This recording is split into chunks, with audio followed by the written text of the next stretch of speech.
1781 ध्यान दें, इस वजह से फीमिंग ने हुआनफैंग और स्पेस एंड टाइम कॉर्पोरेशन पर बहुत ध्यान दिया। ये जानने के बाद कि स्पेस एंड टाइम कॉर्पोरेशन खेल के मैदान में उतरने वाला है, उसने आनन फानन में उच्च अधिकारियों के साथ बैठक की। वह इस मामले से निपटने के तरीके पर चर्चा करना चाहता था। हालांकि जाहिर है उसके अलावा 10 ड्रैगन्स के उच्च वर्गों में से किसी ने भी इस मामले को ज्यादा महत्व नहीं दिया। उन सभी को लगा कि फिल्मिंग बिना किसी बात के बहुत बड़ा मुद्दा बना रहा है। एक नए व्यक्ति के रूप में स्पेस और टाइम के बारे में चिंता करने की कोई बात नहीं थी। उस समय फीमिंग ने गुस्से में कहा, आज आप सभी को अपनी लापरवाही पर पछतावा होगा। ऊपरी तौर पर उच्च वर्ग ने कुछ भी व्यक्त नहीं किया, लेकिन उनके दिल में उन्होंने इस पर उपहास किया। उन्हें लगा कि फीमिंग बहुत सतर्क था और हुआनफैंग को बहुत अधिक महत्व देता था। उसने समय और स्थान कंपनी को गंभीरता से लिया था। हालांकि उसके कुछ समय बाद ही एक अफवाह फैल गई कि space time game company virtual reality game में सूचीबद्ध होने जा रही है। वे पारंपरिक माउस और कीबोर्ड को त्यागना चाहते थे। वे चाहते थे कि खिलाड़ियों की चेतना खेल में प्रवेश करे, ऐसा लगे कि वे वास्तविक दुनिया में हैं। उस समय गेम कंपनी के कई लोग हैरान रह गए, लेकिन बहुत जल्दी ही वे फिर से शांत हो गए। गेम कंपनी के कई लोग वर्चुअल रियलिटी तकनीक के बारे में जानते थे, जिसमें 10 ड्रैगन्स भी शामिल थे। उन्होंने पहले इस पर शोध किया था, इसलिए उन्हें इसके बारे में बहुत कुछ पता था। वास्तव में अगर इस तकनीक का वास्तव में खेल में उपयोग किया जा सकता है, यह निश्चित रूप से एक महान नवाचार होगा। मुख्य बात यह थी कि यह तकनीक वर्तमान में परिपक्व और अस्थिर नहीं थी। कई गेम कंपनी ने पहले भी नमूने तैयार किए थे, हालांकि वे अपेक्षित लक्ष्य हासिल नहीं कर सके। इसके अलावा उन उपकरणों को बनाने के लिए इस्तेमाल की जाने वाली सामग्री बहुत महंगी थी। इसका मतलब यह था कि खेल के उपकरणों की कीमत निश्चित रूप से कम नहीं थी। हर कोई इसे स्वीकार नहीं कर सकता था, इसलिए स्वाभाविक रूप से इसे बढ़ावा देने का कोई तरीका नहीं था।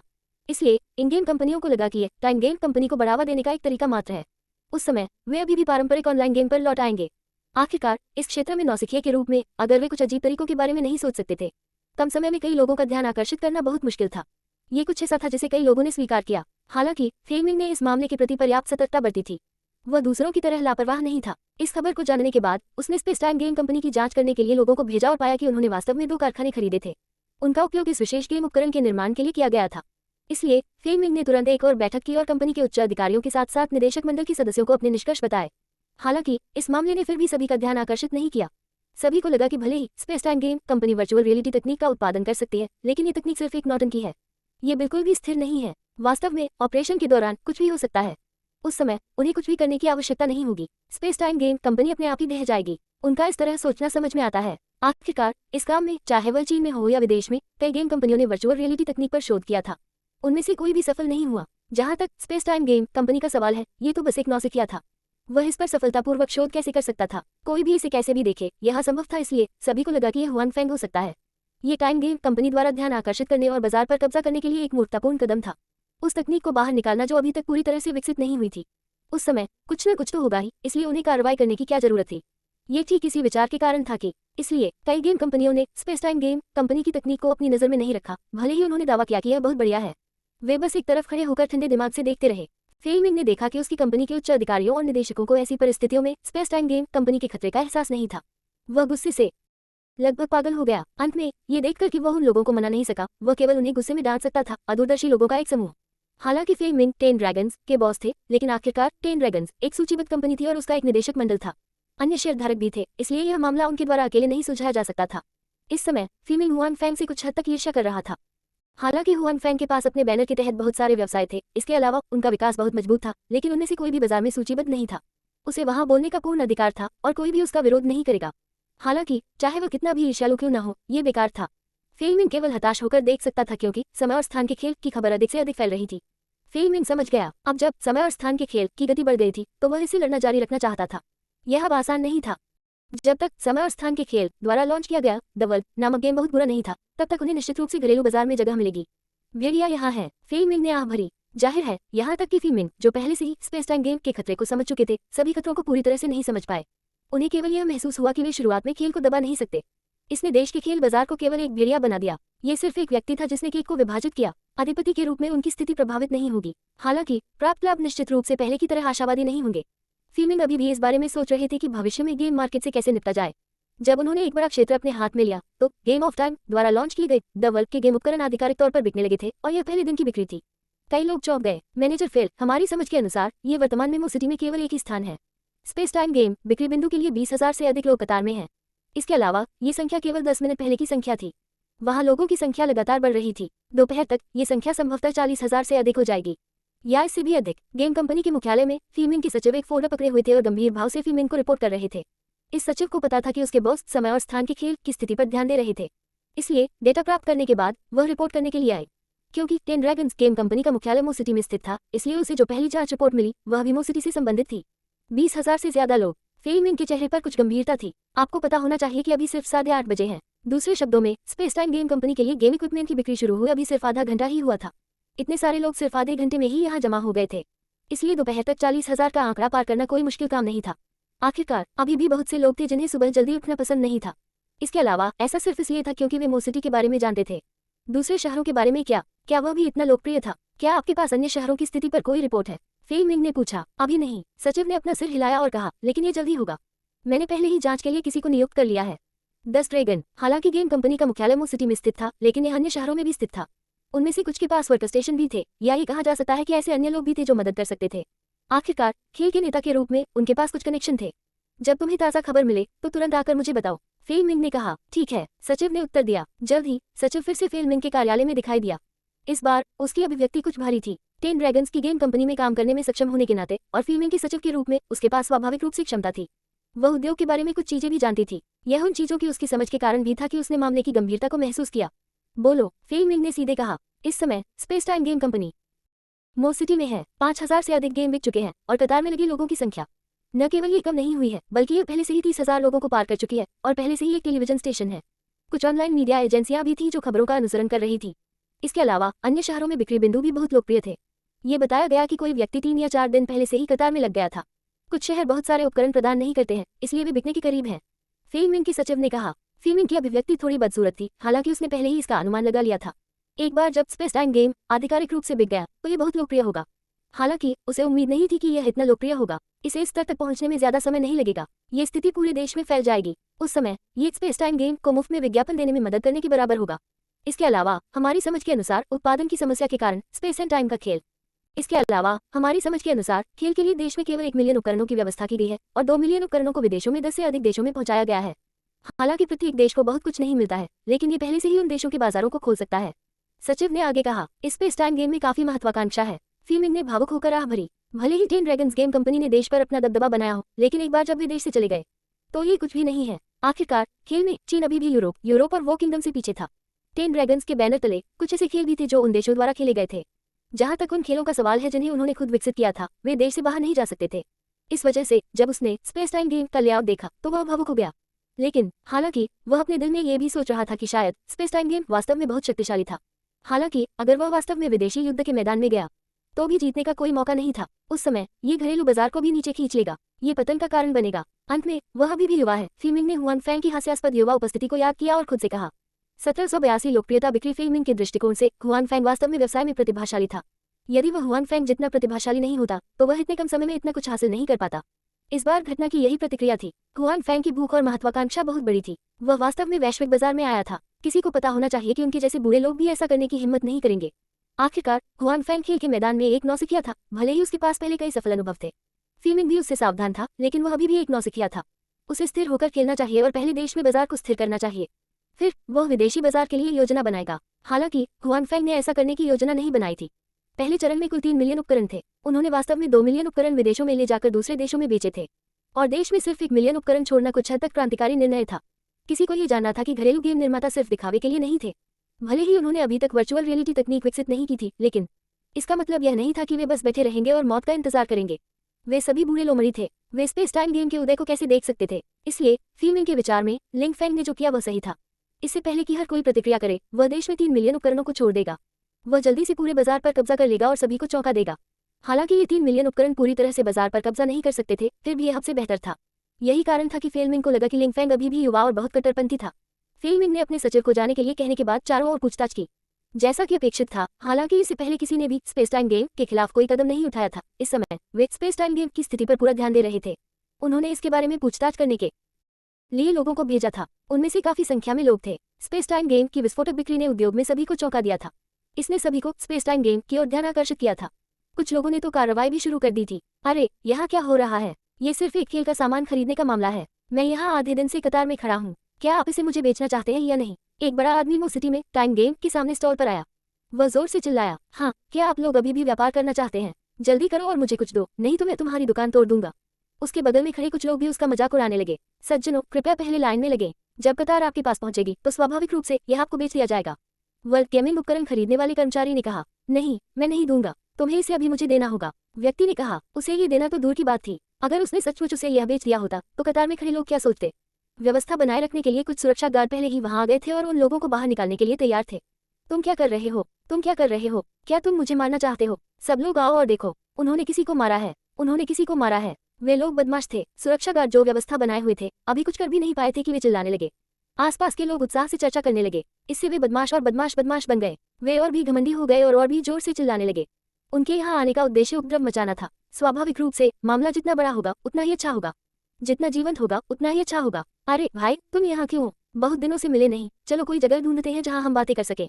इस समय एक युवक अचानक आया और आगे चल रहे बड़े आदमी को गले लगाते हुए बोला, तुम कौन हो? क्या मैं तुम्हें जानता हूँ? बड़े आदमी ने उसकी ओर देखा और पूछा, तुम्हें मेरी इतनी जल्दी याद नहीं आती? चिंता मत करो, मैं आज तुमसे पैसे मांगने नहीं आया हूँ।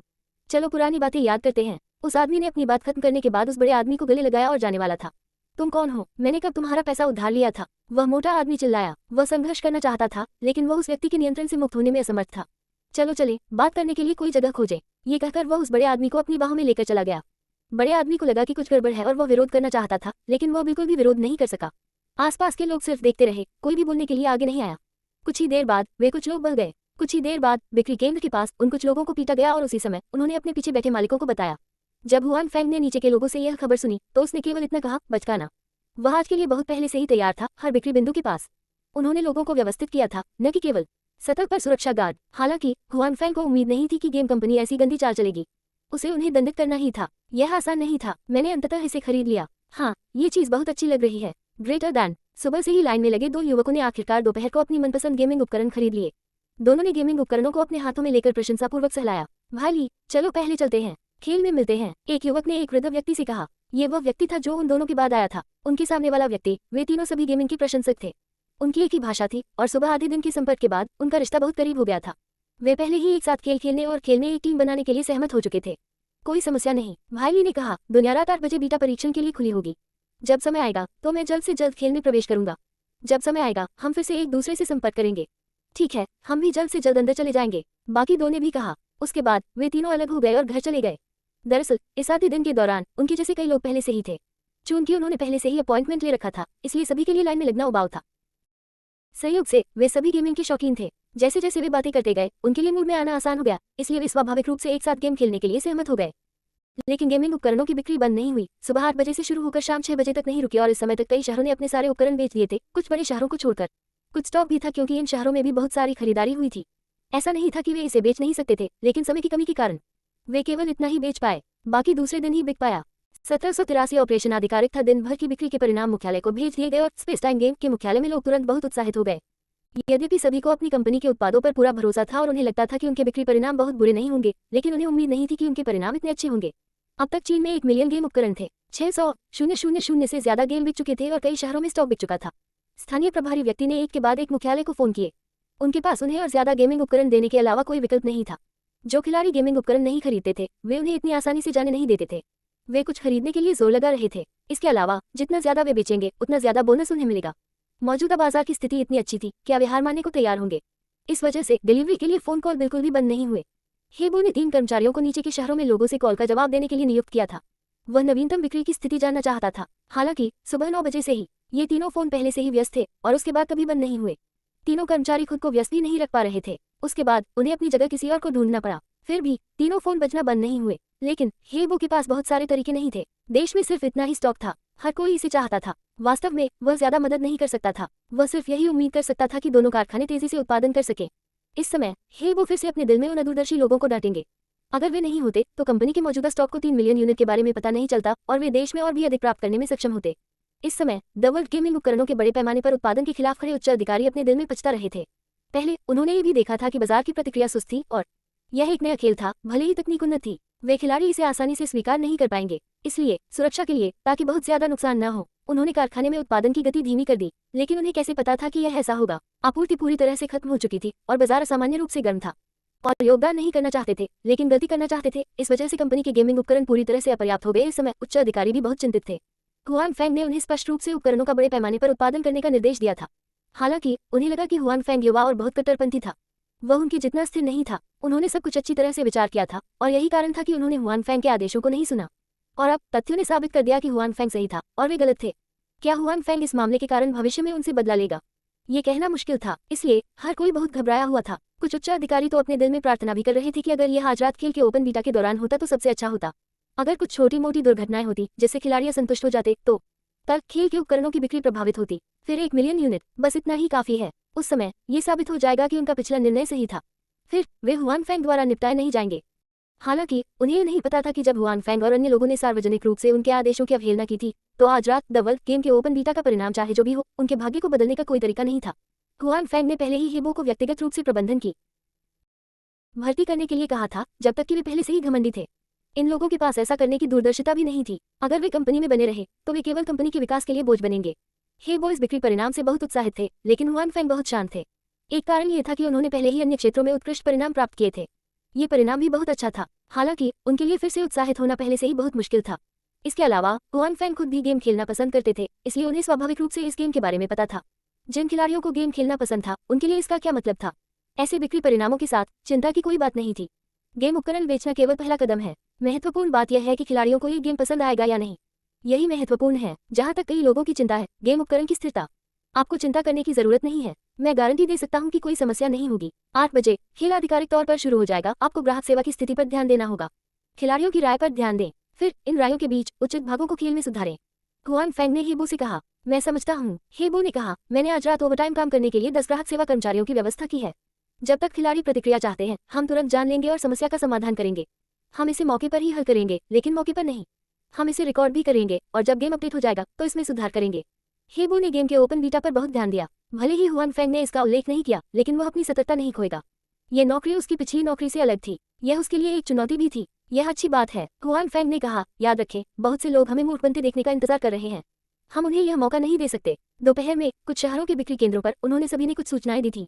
कोई जानबूझकर परेशानी खड़ी कर रहा था। सौभाग्य से हुआन फेंग इसके लिए तैयार था और उसने प्रभाव को सबसे कम बिंदु तक कम कर दिया था। जहां तक उन लोगों का सवाल है, उन्हें ये जानने के लिए सोचने की भी जरूरत नहीं थी। इसका मतलब ये भी था कि कुछ लोग अब और नहीं रुक सकते थे। वे पहले ही अपनी चाल चल चुके थे। हुआन फेंग द्वारा रोके जाने के बाद वे इतनी आसानी से हार नहीं मानेंगे। एक बार हुआन फेंग की योजना में कोई खामी आ गई तो वे निश्चित रूप से अवसर का लाभ उठाएंगे। हेबो ने गंभीर भाव से सिर हिलाया। उन बूढ़े लोमड़ियों के साथ लड़ाई के बारे में उसने कभी भी अपनी सुरक्षा कम करने की हिम्मत नहीं की, भले ही उसे अपनी क्षमताओं पर बहुत भरोसा था। हालांकि अनुभव के मामले में वह निश्चित रूप से उन बूढ़े लोमड़ियों से कमजोर था। इसने उसे इस मामले से निपटने पर ध्यान केंद्रित करने के लिए मजबूर किया। हुआन फेंग ने हेबो को निर्देश देने के बाद वह छोड़ दिया और अपने विला में लौट आया। हुआन फेंग, क्या यह आपकी कंपनी द्वारा शुरू किए गए गेम का गेमिंग उपकरण है? हुआन फेंग के विला में सभी लड़कियां गेम हेलमेट के साथ खेल रही थी। वे उत्सुक थी और गेम को भी देखना चाहती थी। वे देखना चाहती थी कि यह लोकप्रिय गेम कैसा चल रहा है, क्योंकि यह सिर्फ टिकट वाला गेम था। उन्होंने उच्च स्तरीय गेम उपकरण नहीं चुना था। हुआन फेंग ने लड़कियों की ओर देखा और कहा, हाँ, क्या तुम लोग भी अंदर जाकर देखना चाहती हो? लड़कियों ने सिर हिलाया और ली बिंगयुन ने कहा, हम इस खेल का समर्थन करना चाहते हैं। हमें इस खेल को समझना चाहिए। जब समय आएगा तो हम इसे बेहतर तरीके से पेश कर सकते हैं। और तुम्हें पता नहीं है ना? बड़ी बहन युमो और मैं कॉलेज में हैं। जब हमारे पास समय होगा तो हम खेल सकते हैं। मैं बहुत अच्छी हूँ, जीमिंग जियाओ ने गर्व से कहा। माफ करना, माफ करना, हुआन फेंग ने अपने हाथों को मोड़कर कहा। उसके बाद हुआन फेंग ने लड़कियों को उपकरण समायोजित करने में मदद की। वह एक बेहतरीन उपकरण भी लाया और अंदर जाकर उसे देखने के लिए तैयार हो गया। 8 बजे का समय आखिरकार कई लोगों के दिमाग में आ गया। जब समय आया तो चीन में लाखों लोग थे जो कुछ खेल खेलना पसंद करते थे। सबसे पहले उन्होंने द वर्ल्ड के खेल में प्रवेश किया। गेम कंपनी के वे लोग भी दूसरे विचारों के साथ खेल में प्रवेश कर गए। अरे, क्या मैं सचमुच खेल में हूँ? ये बहुत वास्तविक है। Game of space and time company बहुत बढ़िया है। ये सही है, मुझे ऐसा लग रहा है जैसे मैं वास्तविक जीवन में हूँ। वर्चुअल रियलिटी तकनीक वाकई कमाल की है। ये फूल, ये पेड़, ये सब असली जैसा ही है। जब खिलाड़ी खेल में प्रवेश करते हैं तो वे खेल की वास्तविकता से तुरंत चौंक जाते हैं। भले ही टाइम गेम कंपनी ने पहले इस मामले को प्रचारित किया था, लेकिन उस समय किसी ने व्यक्तिगत रूप से इसका अनुभव नहीं किया था और अभी भी कुछ संदेह थे। हालांकि जब वे वास्तव में खेल में प्रवेश करते हैं तो उनके पिछले संदेह गायब हो जाते हैं। ये गेम बहुत यथार्थवादी था, इतना यथार्थवादी कि सभी को लगा कि यह असली है। इसके अलावा ऑपरेशन भी बहुत सुविधाजनक था। मस्तिष्क अपने कार्यों को स्वयं नियंत्रित कर सकता था। ये बिल्कुल वास्तविक जीवन जैसा था और इसे नियंत्रित करने के लिए अब माउस और कीबोर्ड की आवश्यकता नहीं थी। जल्दी करो और राक्षस को मार डालो। मैं इस खेल पर हावी होना चाहता हूँ। किसी ने खेल गांव के बाहर राक्षसों पर चिल्लाया। क्या कोई टीम है? टीम बनाओ। आह, कौन दयालु भाई मुझे ले जाएगा। मैं तो नौसिखिया हूँ। सभी लोग अपने सदमे से उबरने के बाद उत्साह से खेल शुरू कर देते हैं। वे सभी जानते थे कि इस खेल की मौजूदा स्थिति के साथ ये संभवतः पूरे बाजार पर अपना दबदबा बनाने में सक्षम होगा। उस समय ये खेल निश्चित रूप से बाजार में सबसे लोकप्रिय खेल होगा। निश्चित रूप से इस खेल को खेलने वाले बहुत से लोग होंगे और अगर वे ऐसे खेल में अपना नाम बना सकते हैं तो यह निश्चित रूप से बहुत अच्छी बात होगी। कुछ पेशेवर खिलाड़ियों ने इस खेल में व्यवसाय के अवसरों की खोज भी की थी। ये पेशेवर खिलाड़ी केवल लोकप्रिय खेलों में ही पैसा कमा सकते थे। अगर कोई खेल लोकप्रिय नहीं होता तो उसके आसपास बहुत से खिलाड़ी नहीं होते। उनके पास पैसा कमाने का कोई तरीका नहीं था। इस प्रकार इस खेल की वास्तविक स्थिति को देखने के बाद वे दूसरों की तुलना में और भी अधिक उत्साहित थे। उनमें से प्रत्येक ने स्टूडियो में लोगों से संपर्क किया और इस खेल के व्यावसायिक अवसर को समझना था। मुझे इसकी उम्मीद नहीं थी। जब अन्य खिलाड़ी राक्षसों को मारने के लिए खोज कर रहे थे, फीमिंग धीरे धीरे नौसिखिया गांव के चारों ओर घूम रहा था। वह इस खेल की यथार्थवादिता से हैरान था। इसका परीक्षण करने के बाद उसने पाया कि खेल बहुत स्थिर था। इतने सारे खिलाड़ी एक ही समय में प्रवेश करते हैं, लेकिन इस खेल में वास्तव में एक भी विराम नहीं था। ये बहुत आश्चर्यजनक था। ये जानना जरूरी था कि इस गेम में सभी खिलाड़ी एक ही सर्वर पर खेल सकते थे। दूसरे गेम से अलग इसमें दर्जनों या सैकड़ों सर्वर थे जो गेम को सुचारू रूप से चलाने के लिए खिलाड़ियों को अलग अलग रखते थे। 1784 मौत से डरना, द ड्रैगन। हालांकि गेम कंपनी द्वारा चलाए जाने वाले कई गेम के बारे में कहा जाता था कि वे एक ही समय में लाखों लोगों को ऑनलाइन कर सकते हैं, लेकिन वास्तव में ये लोग विभाजित होंगे। एक ही सर्वर पर अधिकतम 20,000 से ज्यादा लोग नहीं होंगे। वास्तव में ज्यादातर समय 10,000 से कम लोग होंगे। ये गेम की सहजता और स्थिरता सुनिश्चित करने के लिए था। बैकस्टेज सर्वर पर दबाव कम करना। हालांकि गेम द वर्ल्ड ने शुरू से ही यह घोषित कर दिया था कि इस गेम का कोई दूसरा सर्वर नहीं होगा और सभी खिलाड़ी एक ही सर्वर पर होंगे। यहाँ तक कि घरेलू और विदेशी खिलाड़ी भी एक ही सर्वर पर होंगे। शुरुआत में गेम कंपनी के मालिक फीमिंग सहित उन सभी को लगा कि यह असंभव है। ये टाइम गेम कंपनी का एक नकली संदेश था जो आम खिलाड़ियों से झूठ बोल रहा था। उस समय वे निश्चित रूप से खिलाड़ियों को विभाजित करने का बहाना ढूंढ लेंगे। हालांकि ऐसा लग रहा था कि स्थिति वैसी नहीं थी। आज टाइम गेम ने सैकड़ों हजारों गेम उपकरण बेचे थे। इस बार यह ओपन बीटा था। भले ही गेम में प्रवेश करने वाले खिलाड़ी सभी नहीं थे, लेकिन निश्चित रूप से उनमें से 100,000 से ज्यादा थे। हालांकि जैसे ही फेई मिंग ने प्रवेश किया, उसने सर्वर विकल्प बिल्कुल नहीं चुना। दूसरे शब्दों में इस गेम में वास्तव में केवल एक ही सर्वर हो सकता है। हालांकि कुछ समय तक इसका अनुभव करने के बाद फेई मिंग को लगा कि इस सर्वर की स्थिरता भयानक थी। वहां बिल्कुल भी ठहराव नहीं था। इसके अलावा आसपास का दृश्य वास्तविक लगता था। वे फूल और पेड़ असली लगते थे। उन्हें पहचानने का कोई तरीका नहीं था। इसी वजह से फीमिंग को ऐसा एहसास हुआ। शुरू में उनके दिमाग में भले ही स्पेस टाइम गेम कंपनी ने एक परिपक्व वर्चुअल रियलिटी तकनीक विकसित की हो, लेकिन वह तकनीक निश्चित रूप से बहुत अच्छी नहीं थी। आखिरकार भले ही उनकी तकनीक आगे हो, लेकिन उनके लिए दूसरी कंपनियों से बहुत आगे होना असंभव था। हालांकि वास्तविकता स्पष्ट रूप से ऐसी नहीं थी। इसका यथार्थवाद उनकी कल्पना से कहीं परे था। ये वास्तव में वास्तविकता से अलग नहीं था। ये कुछ ऐसा था जो फीमिंग ने व्यक्तिगत रूप से अनुभव किया था। इसकी भयानक स्थिरता और विशाल क्षमता के अलावा ये कहा जा सकता है कि इस खेल की सामग्री बहुत खराब नहीं थी। तब ये खेल निश्चित रूप से बहुत लोकप्रिय हो जाएगा। वास्तव में ये खेल बुरा नहीं हो सकता। यह एक ऐसा खेल था जिसे हुआन फैंग ने बाहर निकाला था। एक ऐसा खेल जो पहले से ही अन्य आयामों में सिद्ध हो चुका था। ये खेल अन्य आयामों में बहुत लोकप्रिय था। इसके अलावा हुआन फैंग ने तकनीकी कर्मचारियों से पृथ्वी पर एक कारक जोड़ने के लिए भी कहा। इस वजह से जब हर कोई खेलता है तो कोई कलह की भावना नहीं होगी। इसके बजाय इसे स्वीकार करना आसान होगा। फेई मिंग ने नौसिखिए गांव में काफी देर तक टहला। उसने नौसिखिए गांव के पात्रों से भी बात की और परिणाम ने उसका मूड और भी भारी कर दिया। ये पात्र अन्य खेलों की तरह कठोर नहीं थे। वास्तव में उनमें कुछ सोच थी। उन्होंने संभवतः कृत्रिम बुद्धिमत्ता तकनीक लागू की और इस तकनीक को जोड़ा। ये खेल को और अधिक खेलने योग्य भी बनाता और अधिक खिलाड़ियों को आकर्षित करता। अलग अलग लोग खेल के पात्रों से अलग अलग बातें कहते, कभी कभी अलग अलग परिणाम होते। ऐसी खोज ये निश्चित रूप से उन खिलाड़ियों को इसके लिए पागल कर देगी। ये ठीक इसलिए था क्योंकि उसने व्यक्तिगत रूप से इसका अनुभव किया था, इसलिए फीमिंग का मूड खराब हो गया। कुछ ही समय बाद उसने लॉग ऑफ कर दिया और जवाबी उपायों के बारे में सोचा। गेम कंपनी के अन्य नेताओं के मन में भी फेई मिंग की तरह ही विचार थे। वे भी जल्द से जल्द गेम में घुस गए। वे इसे देखना चाहते थे। गेम देखने के बाद उनके मन में भी फेई मिंग जैसी ही भावनाएं थी। उसके बाद उन्होंने गंभीर भावों के साथ लॉग आउट किया और जवाबी उपायों के बारे में सोचने लगे। हुआन फैंग, तुम कहाँ हो? हुआन फैंग के खेल में प्रवेश करने के बाद जीमिंग जियाओ ने उससे संपर्क किया। उसके बाद अन्य लड़कियों ने भी एक के बाद एक उससे संपर्क किया। मैं नोविस विलेज 1123 में हूँ। आप कहाँ हैं? मैं 1145 पर हूँ। मैं 678 पर हूँ। केबी, लड़कियों ने एक एक करके जवाब दिया। अंत में हालांकि सभी ने विला में खेल में प्रवेश किया, लेकिन खेल में प्रवेश करने के बाद उन्हें एक ही शुरुआती गांव में नहीं रखा गया। सभी अलग हो गए। चलो पहले लेवल ऊपर करते हैं। जब हम लेवल 10 पर पहुंचेंगे तो हम शहर जा सकते हैं। हम उस समय फिर से मिल सकते हैं। हुआन फैंग ने कहा, ये खेल बहुत दिलचस्प है। हाँ, मैंने अभी एक तितली पकड़ी है। हाँ, मैं गाँव में कुत्तों के साथ खेल रहा हूँ। ये बहुत प्यारा है। वाह, हमारे गाँव के पीछे के फूल बहुत सुंदर हैं। अंत में हुआन फैंग को सभी तरह की आहें वापस भेजी गई। कोई भी लेवल अप करने की जल्दी में नहीं था। इसके अलावा जब वे अंदर खेल रहे थे तो लड़कियां स्पष्ट रूप से गेमिंग के दीवाने नहीं थी। पहली चीज जो उन्हें आकर्षित करती थी वह था गेम का दृश्य। हुआन फैंग केवल करवाहट से मुस्कुराया और कुछ नहीं कहा। वैसे भी लड़कियां केवल खेलने के लिए आई थी, न कि स्तर बढ़ाने के लिए। हुआन फैंग को स्वाभाविक रूप से कुछ भी मजबूर करने की जरूरत नहीं थी। हुआन फैंग ने खुद इस गेम का अच्छा अनुभव किया है। जब वो कॉलेज में था तो वह गेम का दीवाना था। अब यह उसकी कंपनी का गेम डेवलपमेंट था, इसलिए स्वाभाविक रूप से उसे यह और भी ज्यादा पसंद आया। कुछ देर खेलने के बाद उसने इसे कुछ देर खेला। हुआन फैंग को अपनी कंपनी के इस गेम में बहुत दिलचस्पी थी। ये वाकई एक क्रांतिकारी गेम था, चाहे वो तकनीक के मामले में हो या खेलने की क्षमता के मामले में। यह ऐसा कुछ नहीं था जिसकी तुलना बाजार में मौजूद दूसरे गेम कर सके। जब तक कुछ अप्रत्याशित नहीं हुआ, हुआन फैंग का मानना था कि यह खेल निश्चित रूप से लोकप्रिय हो जाएगा। हालांकि अगर कुछ अप्रत्याशित नहीं हुआ तो उन्हें विश्वास था कि वे इस गेम की क्षमता देख सकते हैं। गेम कंपनी के अन्य लोगों को भी इस गेम की क्षमता देखनी चाहिए। ये कहना मुश्किल था कि वे कोई परेशानी खड़ी करेंगे या नहीं। दरअसल जब हुआन फैंग खेल का अनुभव कर रहा था तो गेम कंपनी के उच्च अधिकारियों ने समय और स्थान की गेम कंपनी से निपटने के तरीके पर चर्चा करने के लिए एक आपातकालीन बैठक बुलाई थी। पहले सभी को अभी भी लगता था कि भेड़िया आ गया है। खेल में केक को विभाजित करने के लिए एक अतिरिक्त व्यक्ति होने वाला था। हालांकि व्यक्तिगत रूप से खेल का अनुभव करने के बाद हर कोई यह जानकर भयभीत हो गया कि ये केक को बांटने के लिए एक और व्यक्ति को रखने जितना सरल नहीं था। ये पूरे खेल बाजार पर कब्जा करने वाला था। यह उन्हें केक को विभाजित करने में असमर्थ बना देगा। इससे सभी लोग डर गए और घबरा गए। उन्होंने तुरंत विचार विमर्श किया कि क्या किया जाए। हालांकि इस समय उन्हें एहसास हुआ कि उन्होंने स्पेस टाइम गेम की बहुत अधिक उपेक्षा की है, जिसके कारण उनके पास स्पेस टाइम गेम से निपटने का कोई रास्ता नहीं है। हम कह सकते हैं कि यह गेम दिमाग के लिए हानिकारक है। गेम कंपनी के एक वरिष्ठ सदस्य ने बताया, आखिरकार यह एक नई तकनीक है।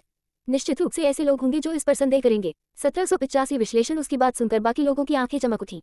हाँ, यह एक अच्छा विचार है, एक अन्य व्यक्ति ने कहा। आखिरकार इस तकनीक को अभी सूचीबद्ध किया गया है, इसलिए जो लोग इसके बारे में नहीं जानते हैं वे अभी भी बहुसंख्यक होंगे। इसके अलावा ये गेम लोगों को एहसास कराएगा कि वे गेम में हैं। जो लोग नहीं समझते हैं, कौन जानता है कि यह उनके दिमाग को प्रभावित करेगा या नहीं। ये सही है, बगल में बैठे व्यक्ति ने कहा, खासकर वे माता पिता जो नहीं चाहते थे कि उनके बच्चे शुरू से ही गेम खेलें। अगर अब गेम खेलने से उनके दिमाग को नुकसान पहुंचता है तो वे निश्चित रूप से सहमत नहीं होंगे। उस समय वे निश्चित रूप से विरोध करेंगे। एक बार जब ये पैमाना एक निश्चित सीमा तक पहुंच जाता है तो ऊपर के लोग भी इसे अनदेखा करने की हिम्मत नहीं करेंगे। बुरा नहीं, बुरा नहीं। वे जितना अधिक बात करते गए उतने ही अधिक उत्साहित होते गए।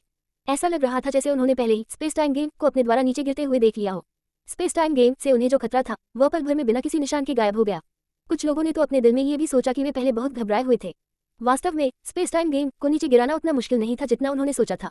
एक विचार से कॉन्फ्रेंस रूम का माहौल शांत हो गया। सभी इस बात पर चर्चा करने लगे कि इस मामले को कैसे संचालित किया जाए। वे पूरी तरह से भूल चुके थे कि जब पहले माता पिता अपने बच्चों को गेम खेलने नहीं देते थे, कैसे पीठ पीछे गाली देते थे। अब उन माता पिता का उपयोग करने का समय आ गया है। उनके दृष्टिकोण स्पष्ट रूप से भिन्न थे और इस समय भले ही रात हो चुकी थी, फिर भी गेम कंपनी के कई लोग टाइम गेम के कारण ओवरटाइम काम कर रहे थे और मीटिंग कर रहे थे। हर कोई अपने अपने तरीके से सोच रहा था। वे इस मंडली में शामिल होना चाहते थे, लेकिन वे इस विशाल संगठन से हैरान थे। हुआन फैंग को अभी भी इस स्थिति के बारे में पता नहीं था। वह अभी भी लड़कियों के साथ खेल खेल रहा था। बेशक वह राक्षसों को मार रहा था जबकि लड़कियां खेल खेल रही थी। रात के 11 बजे तक सभी ने लॉग ऑफ नहीं किया था। वे विला के मुख्य हॉल में थे। लड़कियों के खेल से बाहर आने के बाद उनके चेहरे से पता चलता था कि वे अभी भी असंतुष्ट थी। हुआन फैंग, तुम्हारा ये खेल वाकई बहुत बढ़िया है, भले ही तुम्हें खेल खेलना पसंद न हो। इसमें हर तरह के खूबसूरत नज़ारे हैं। इसके अलावा ये सुविधाजनक और सस्ता भी है। सु यूमो ने मुस्कुराते हुए हुआन फैंग से कहा। उसने अभी अभी अंदर बहुत सारे खूबसूरत नज़ारे देखे थे। अगर हुआन फैंग ने उन्हें बाहर आने के लिए कहा तो उसे डर था कि वह बाहर आने का साहस नहीं कर पाएगी। ये सही है, तांग मुक्सू ने ये भी कहा। हम अभी भी नौसिखिए गांव के आसपास के क्षेत्र में हैं। हमने पहले से ही बहुत सी चीजें देखी हैं जो शायद ही कभी देखी जाती हैं। आपके खेल का नक्शा और स्थान इतना बड़ा है, वहाँ बहुत सारे सुंदर दृश्य होने चाहिए। वास्तव में सभी को काम करना है और अपने परिवारों की देखभाल करनी है। बहुत कम लोगों के पास यात्रा करने का समय होता है, साल में 1 या 2 बार पहले से ही काफी है। इस खेल के साथ सभी के पास एक और विकल्प है। मम्मा, मुझे लगता है कि यह एक बहुत बड़ा विक्रय बिंदु है। आपकी कंपनी ने पहले इसका विज्ञापन भी नहीं किया था, लू शुआन ने भी कहा। सभी लोग उत्साह से चर्चा कर रहे थे। आखिरकार ये गेम हुआन फैंग कंपनी द्वारा विकसित किया गया था। बेशक वे भी बहुत रुचि रखते थे, भले ही उन्होंने केवल कुछ समय के लिए खेला था। उन्होंने अपने अनुभव और अपनी कुछ खोजों को भी साझा किया। हुआन फैंग भी बहुत खुश था। उसे ये स्वीकार करना पड़ा कि उसने और हेबो ने वास्तव में कुछ क्षेत्रों की अनदेखी की थी। अब जब सु योमो और अन्य लोगों ने उसे याद दिलाया था तो उसे भी लगा कि यह एक अच्छा सुझाव था। हुआन फैंग, मैं देख रहा हूँ कि खेल में खिलाड़ी इस खेल से बहुत संतुष्ट हैं। मुझे डर है कि आप खेल बाजार में तूफान पैदा कर देंगे। झीमिंग जियाओ ने कहा, मुझे डर है कि दूसरी गेम कंपनी इस गेम को बाजार पर कब्जा करते हुए नहीं देख पाएगी।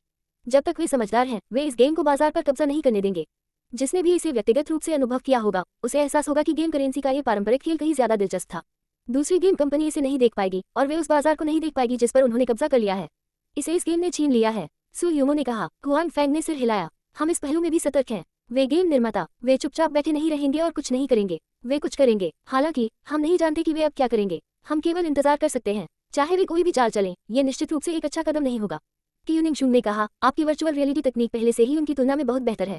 भले ही वे अब इस तकनीक को विकसित करना चाहें, लेकिन बहुत देर हो चुकी है। इसमें बहुत समय लगेगा। जब वे वास्तव में इसे विकसित करेंगे तो पूरा गेम बाजार पहले से ही उनके कब्जे में होगा। यहाँ तक कि अगर वे इसमें शामिल भी हो जाते हैं तो वे केवल कुछ सूपी पी पाएंगे, इसका तो जिक्र ही नहीं। ये कहना मुश्किल था कि वे इस तकनीक में इतना निवेश करेंगे या नहीं। आखिरकार इस तकनीक पर शोध करना उनके लिए आसान नहीं था। हो सकता है कि उन्होंने बहुत सारा पैसा लगाया हो और अंत में कुछ भी हासिल न हुआ हो और इससे पूरी कंपनी डूब जाएगी। तो वे इस तकनीक पर शोध नहीं करेंगे और इसके बजाय योजनाओं का उपयोग करेंगे। टेन यंग ने कहा, आखिरकार उसका समाज से कम संपर्क था। इससे पहले अपनी बीमारी के कारण वह हमेशा घर पर ही रहती थी। समाज और व्यापार जगत के अंधेरे पक्ष के बारे में वह मूल रूप से उनके संपर्क में नहीं आई थी। ये पता है, जिमिंग जियाओ ने कहा। हालांकि वह आमतौर पर थोड़ी बिगड़ थी, लेकिन व्यापार जगत में उसके पास अभी भी कुछ योग्यता थी। जब तक वे नहीं चाहते कि उनके हितों को हुआन फैंग आसानी से छीन ले, वे निश्चित रूप से चाले चलेंगे।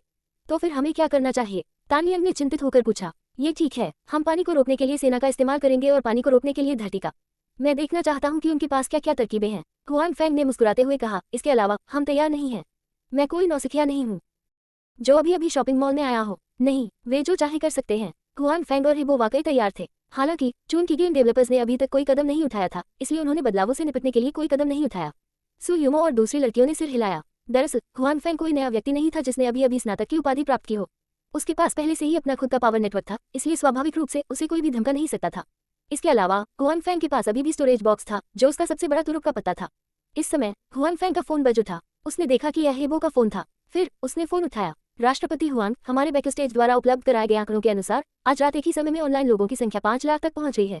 फोन पर हेबो ने उत्साह से कहा। एक दिन में उन्होंने लगभग 600,000 गेम उपकरण बेचे थे। उसी समय ऑनलाइन उपयोगकर्ताओं की संख्या 500,000 तक पहुंच गई थी। यह निश्चित रूप से एक आश्चर्यजनक संख्या थी। इसके अलावा ये केवल पहला दिन था और उसके बाद उनके प्रचार के साथ ऑनलाइन लोगों की संख्या और भी बढ़ सकती है। ठीक है, समझ गया, हुआन फेंग ने हल्के से कहा। हालांकि वह इस नंबर से खुश था, लेकिन वह अपना संयम खोने की हद तक नहीं था। आखिरकार वह इस खेल में बहुत आश्वस्त था। हुआन फेंग को इतना शांत देखकर हेबो ने चुपके से शिकायत की कि वो पर्याप्त रूप से परिष्कृत नहीं है। थोड़ी देर बाद उन्होंने कहा, इसके अलावा आज रात 4 लाख से अधिक लोग हैं। लॉग इन करने के बाद से उन्होंने 2 घंटे तक लॉग ऑफ नहीं किया है। इसका मतलब है कि हमारा खेल उनके लिए बहुत आकर्षक है। खिलाड़ियों को खेल में प्रवेश देना एक बात थी, लेकिन उन्हें रखना या न रखना दूसरी बात थी। जहां तक 400,000 से ज्यादा खिलाड़ियों की बात है, तो उन्होंने 2 घंटे तक लॉग ऑफ नहीं किया। इसका मतलब यह था कि वे वाकई गेम की ओर आकर्षित थे। गेम में प्रवेश करने के बाद उन्हें लगा कि गेम बुरा नहीं है, इसलिए वे गेम छोड़कर नहीं गए। ये प्रतिधारण दर काफी अधिक थी। देश में जो बड़े ऑनलाइन गेम चल रहे थे, उनकी प्रतिधारण दर इतनी अधिक नहीं थी। दरअसल पिछले कुछ सालों में बड़े ऑनलाइन गेम में गिरावट के संकेत मिल रहे थे। इसका मुख्य कारण कुछ प्रतिस्पर्धी गेम और ऑनलाइन गेम के साथ साथ मोबाइल गेम का उदय था, जिसने बाजार के एक हिस्से को अलग कर दिया। यहाँ तक कि देश की शीर्ष गेम कंपनी जैसे कि 10 ड्रैगन्स भी अब पहले जैसी नहीं रही। बेशक भले ही अब पहले जैसी स्थिति नहीं रही हो, फिर भी वे किसी को अपने बाजार पर कब्जा करने की इजाजत देने के लिए तैयार नहीं थे। विदेशी बाजार में गेमिंग उपकरण की बिक्री पहले ही शुरू हो जानी चाहिए थी, है ना? स्थिति कैसी है? हुआन फेंग ने पूछा। समय के अंतर के कारण विदेशों में कई देशों में ये स्थिति आ गई थी। उन्होंने अभी अभी बिक्री शुरू की थी और उनमें से कुछ ने तो बिक्री भी शुरू नहीं की थी। विदेश में स्थिति हमारी उम्मीद से बेहतर है। जब हेबो ने हुआन फेंग का सवाल सुना तो वह बहुत उत्साहित हो गया। शुरू में हमने यह अनुमान लगाया था क्योंकि विदेशी हमारा घरेलू मैदान नहीं है। हालांकि हमने खेलों के लिए विदेशी खिलाड़ियों के प्यार को कम करके आंका। उनका उत्साह विदेशी खिलाड़ियों से भी अधिक है। वास्तव में हुआक्सिया देश के भीतर भले ही अन्य गेम निर्माता संभावित खतरों के रूप में थे, फिर भी यह अभी भी मेरा घरेलू मैदान है और हुआन फेंग के पास कनेक्शन है। कनेक्शन के साथ वह डरता नहीं था। इसके अलावा यहाँ का वातावरण, वे सभी इसे जानते थे। हालांकि विदेशों में ऐसा बिल्कुल नहीं था। उन्हें उस जगह के बारे में ज्यादा जानकारी नहीं थी। इसके अलावा वहाँ कई स्थानीय तानाशाह थे। उनके लिए दूसरों के कटोरे से खाना छीनना निश्चित रूप से आसान नहीं होगा। हालांकि वास्तविक बिक्री के नतीजों ने लोगों को बहुत उत्साहित कर दिया। विदेशी खिलाड़ी इस वर्चुअल रियलिटी गेम के बहुत शौकीन लग रहे थे। वे पहले ही कतार में लग गए थे और उनकी स्वीकार्यता क्षमता विदेशी खिलाड़ियों से भी अधिक थी। यह अच्छी बात है। वहाँ की स्थिति पर ध्यान दो। क्या बात है? ठीक है, हेबो पूरी रात कंपनी में रहा था। आखिरकार यह कोई छोटी बात नहीं थी। उसे समय रहते सभी तरह की स्थितियों से निपटना था। उसने बहुत ज्यादा लापरवाही करने की हिम्मत नहीं की। चाहे वह हुआन फेंग हो या हेबो, वे दोनों विदेशी बाजार को बहुत महत्व देते थे। हुआन फेंग की बातें सुनने के बाद उन्होंने सिर हिलाया और कहा, समझ गया। ये रात कई गेमिंग प्रशंसकों के लिए एक असामान्य रात थी। बेशक साथ ही कई गेम कंपनियां भी थी जिन्हें लगा कि यह असामान्य था। 1786 नकारात्मक रिपोर्ट। अगली सुबह जब हुआन फेंग उठे तो वे कुछ खबरें पढ़ने के लिए ऑनलाइन गए। कल किक द वर्ल्ड गेम का ओपन बीटा कोई छोटी बात नहीं थी, खासकर तब जब गेमिंग उपकरण खरीदने के लिए हजारों लोग कतार में खड़े थे। इसलिए ये केवल गेमिंग मीडिया ही नहीं था जिसने इस मामले को ऑनलाइन रिपोर्ट किया। अधिकांश मीडिया आउटलेट्स ने इसे सीधे रिपोर्ट किया। आखिरकार टाइम कंपनी पहले से ही बहुत प्रसिद्ध थी, लेकिन इस बार उसने एक नया उत्पाद बनाया। इसके अलावा यह एक युग को परिभाषित करने वाला उत्पाद भी था, इसलिए कई लोगों ने इसे बहुत सराहा। कुछ मीडिया भी ऐसे थे जो तटस्थ रवैया रखते थे। हालांकि यह वर्चुअल रियलिटी तकनीक बुरी नहीं थी, लेकिन यह आखिरकार एक खेल ही था। देश और विदेश में माहौल अलग अलग था। विदेशों में गेम खेलना कोई बड़ी बात नहीं थी, कई लोग तो खेलना भी जानते थे। हालांकि चीन में कई माता पिता अभी भी सोचते थे कि गेम खेलना अच्छी बात नहीं है। इस वजह से मीडिया ने उनकी प्रशंसा नहीं की। हुआन फेंग का ध्यान कुछ मीडिया आउटलेट्स की ओर गया। उन्होंने स्पेस टाइम गेम कंपनी के खेल की खुलेआम आलोचना की, ये सोचकर कि वह किशोरों को प्रताड़ित कर रहा है। Space time company virtual reality तकनीक का इस्तेमाल बेहतर जगहों पर कर सकती थी। हालांकि उनका इस्तेमाल गेम विकसित करने के लिए किया गया था और वह तकनीक का इस्तेमाल था। सामाजिक जिम्मेदारी की कोई भावना नहीं थी। हुआन फेंग ने रिपोर्ट्स को देखकर भौहें सिकोड़ ली। उन्हें यकीन नहीं था कि ये नकारात्मक रिपोर्ट्स मीडिया ने दी है या अन्य गेम निर्माताओं ने। लगता है मुझे कुछ तैयारी करनी होगी, हुआन फेंग ने खुद से कहा। उसके बाद हुआन फेंग उठकर स्पेस टाइम गेम कंपनी के मुख्यालय की ओर चल पड़ा। इस दौरान उसने अपना सारा समय और ऊर्जा इसी पर खर्च कर दी थी। जब वो स्पेस टाइम गेम कंपनी के मुख्यालय में पहुंचा तो उसने पाया कि वहां सभी कर्मचारी आ चुके थे। सबके चेहरों पर मुस्कान थी। सुप्रभात राष्ट्रपति हुआन, सुप्रभात राष्ट्रपति हुआन। पास से गुजरने वाले कर्मचारियों ने एक के बाद एक हुआन फेंग का अभिवादन किया। हुआन फेंग फिल्म की वजह से फिल्म बना रहा था। उसे एक मशहूर व्यक्ति माना जा सकता था। इसके अलावा वो पिछले कुछ दिनों से फिल्म बना रहा था। वह हमेशा कंपनी में रहता था, इसलिए ये सभी कर्मचारी उसे जानते थे। हुआन फेंग ने सिर हिलाया और सीधे हेबो के कार्यालय में चला गया। सुप्रभात, राष्ट्रपति हुआन। जैसी कि उम्मीद थी, हेबो पहले से ही कार्यालय में थे। जब उन्होंने राष्ट्रपति हुआन फेंग को देखा तो विदेशों से संदेश आए थे। हमारे गेमिंग उपकरण बहुत अच्छी तरह से बिक रहे हैं। खेल आधिकारिक रूप से शुरू होने के बाद स्थिति भी बहुत अच्छी थी। इसने वहां के खिलाड़ियों को आकर्षित किया। प्रतिष्ठा लगातार बढ़ रही है। मुझे विश्वास है कि जब उपकरणों का अगला बैच भेजा जाएगा तो यह और भी बेहतर होगा। हुआन फेंग ने स्पष्ट रूप से उत्साहित हेबो को देखा और अचानक कहा, तुम पूरी रात सोए नहीं? हेबो एक पल के लिए स्तब्ध रह गया, फिर मुस्कुराया और कहा, हाँ, मैं बहुत उत्साहित था और सो नहीं सका, लेकिन अब मैं ऊर्जावान और ऊर्जा से भरा महसूस करता हूँ। हेबो ने जो कहा वह वादा नहीं था, बल्कि उसका दिल था। उसने पहले भी दूसरी कंपनियों में काम किया था, हालांकि उसका काम आसान नहीं था। जब तक हुआन फेंग ने टाइम गेम नहीं खोजा तब तक उसे नहीं लगा कि उसे आखिरकार वह मंच मिल गया है जो वह चाहता था। इसलिए जब से वह कंपनी में आया तब से वह बहुत मेहनत कर रहा था। उसने हर काम को करने के लिए कड़ी मेहनत की और अब वह खेल जिसे उसने लंबे समय से तैयार किया था आखिरकार बाजार में आ गया था। यह एक बच्चे को देखने जैसा था जिसे उसने इतने सालों तक पाला था। वह उत्साहित और घबराया हुआ था। यह ऐसी चीज नहीं थी जिसे बाहरी लोग समझ सकते थे। इसलिए कल रात उसे बिल्कुल भी नींद नहीं आ रही थी क्योंकि वह घरेलू खेल की प्रगति को देख रहा था। उसने विदेशों में गेमिंग उपकरणों की बिक्री पर भी ध्यान दिया। दोनों तरफ से प्रतिक्रिया बहुत अच्छी थी। उसे अब नींद नहीं आ रही थी। काम महत्वपूर्ण है और स्वास्थ्य उससे भी अधिक महत्वपूर्ण है। आपको अपने शरीर पर ध्यान देना होगा। यदि आप थके हुए हैं तो दूसरे कहेंगे कि मैं बहुत अधिक शोषण कर रहा हूँ। हुआन फेंग ने मुस्कुराते हुए कहा, आपकी चिंता के लिए धन्यवाद राष्ट्रपति हुआन, मैं अपने आराम का ध्यान रखूंगा। हेबो ने भावुक होकर कहा। हुआन फेंग ने सिर हिलाया और कहा, क्या आपने ऑनलाइन रिपोर्ट पढ़ी है? हाँ, हेबो ने सिर हिलाया। वह द वर्ल्ड खेल की स्थिति पर ध्यान दे रहा था। स्वाभाविक रूप से उसने ऑनलाइन रिपोर्ट देखी थी। इंटरनेट पर हमारे खेल के बारे में कई सकारात्मक रिपोर्ट हैं। हालांकि कुछ मीडिया संगठन ऐसे भी हैं जिन्होंने नकारात्मक खबरें दी हैं। इसके अलावा उनके शब्द काफी कठोर हैं। हेबो ने कहा। हुआन फेंग ने सिर हिलाया और कहा, क्या आपको लगता है कि इसके पीछे अन्य गेम निर्माताओं की कोई छाया है? ये कहना मुश्किल है। हेबो ने कुछ देर सोचा और कहा, हमारा देश खेल के क्षेत्र में थोड़ा रूढ़िवादी है। यह विदेशों की तरह स्वतंत्र नहीं है, इसलिए कुछ मीडिया आउटलेट उन समस्याओं की ओर इशारा करते हैं। ये सामान्य था, लेकिन अन्य खेल निर्माताओं की छाया भी नहीं थी। मुझे नहीं लगता कि यह संभव है। शायद मीडिया मूल रूप से इस पर रिपोर्ट करना चाहता था। हालांकि उन खेल निर्माताओं के समर्थन से रिपोर्ट और भी तीखी हो गई। ये सही है, जैसा मैंने सोचा था। हुआन फेंग ने सिर हिलाया और कहा, उनकी कंपनी के खेल बुरे नहीं थे, लेकिन वे सभी के लिए संतोषजनक नहीं थे। विशेष रूप से कुछ बेईमान मीडिया आउटलेट थे जो आंख से संपर्क करना पसंद करते थे। जब बाकी सभी सहमत होते थे तो उसे बस बुरा कहना पड़ता था। इसलिए हुआन फेंग इंटरनेट पर नकारात्मक टिप्पणियों से बहुत हैरान नहीं था। हालांकि शब्दों के बीच का अर्थ स्पष्ट रूप से थोड़ा गंभीर था।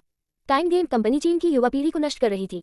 द वर्ल्ड घर में युवाओं को पूरी तरह से खोखला कर देगा, खुद को खोना आदि। जबकि मीडिया बात कर रहा था, छूट के लिए बिल्कुल भी जगह नहीं थी। ये स्पष्ट था कि वे किसी को अपमानित करना चाहते थे। हुआन फेंग को भी विश्वास नहीं था कि उसके पीछे उन गेम निर्माताओं की कोई छाया नहीं थी।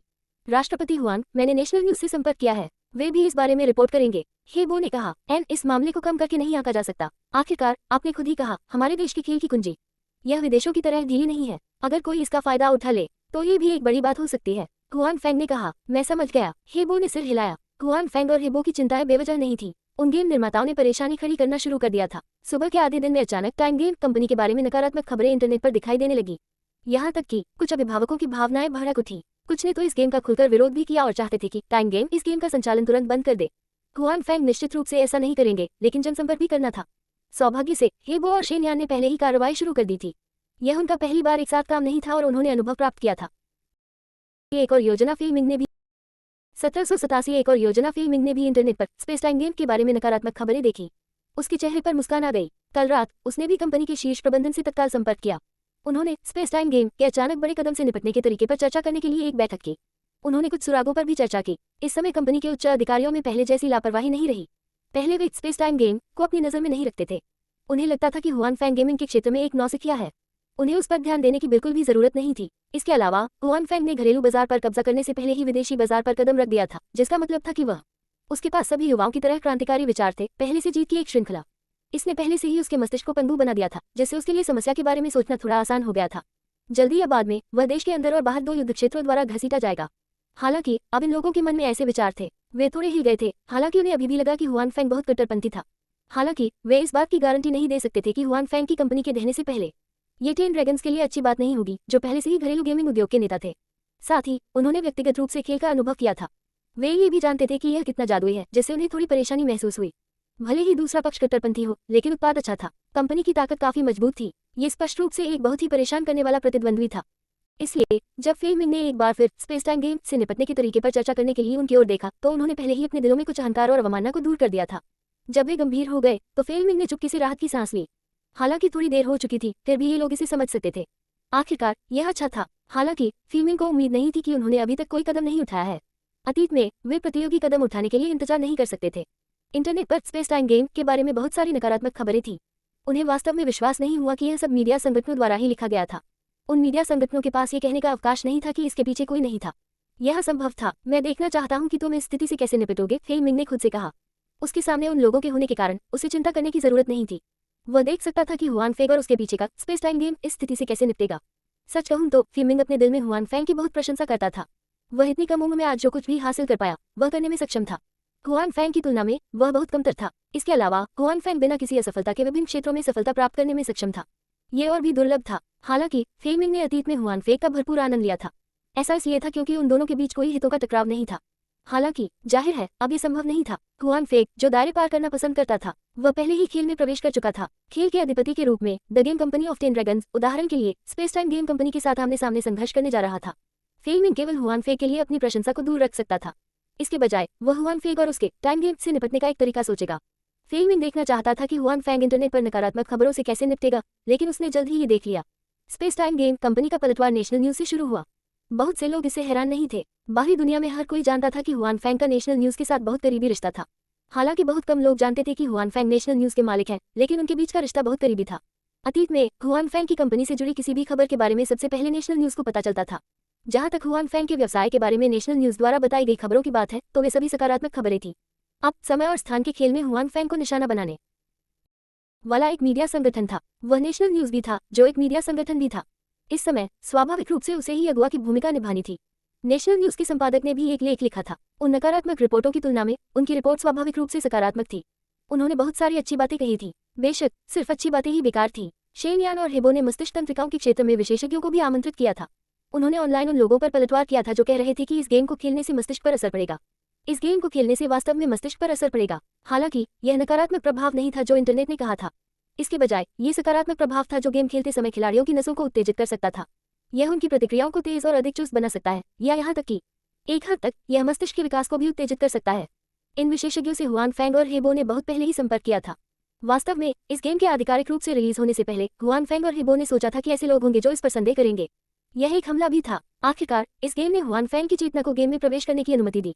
यह अराजकता से संबंधित था। साथ ही इससे पहले बाजार में कोई समान उत्पाद नहीं आया था, इसलिए ऐसे लोग होंगे जो इस पर सवाल उठाएंगे। ये बहुत अजीब बात नहीं थी। इसलिए हुआन फेंग और हेबो ने इसके लिए बहुत पहले से तैयारी कर रखी थी। और जो विशेषज्ञ उन्हें मिले थे वे प्रसिद्धि के लिए मछली पकड़ने वाले लोग नहीं थे। समाज में उनकी बहुत अच्छी प्रतिष्ठा थी। इन लोगों ने जो कहा स्वाभाविक रूप से ऐसे अधिक लोग होंगे जो उन पर विश्वास करेंगे। इन विशेषज्ञों द्वारा सच्चाई सिखाने तथा मस्तिष्क के विकास को प्रोत्साहित करने के लिए जनता को इस खेल में शामिल होने के लिए प्रोत्साहित करने से इंटरनेट पर विरोध की आवाजों की संख्या में काफी कमी आई।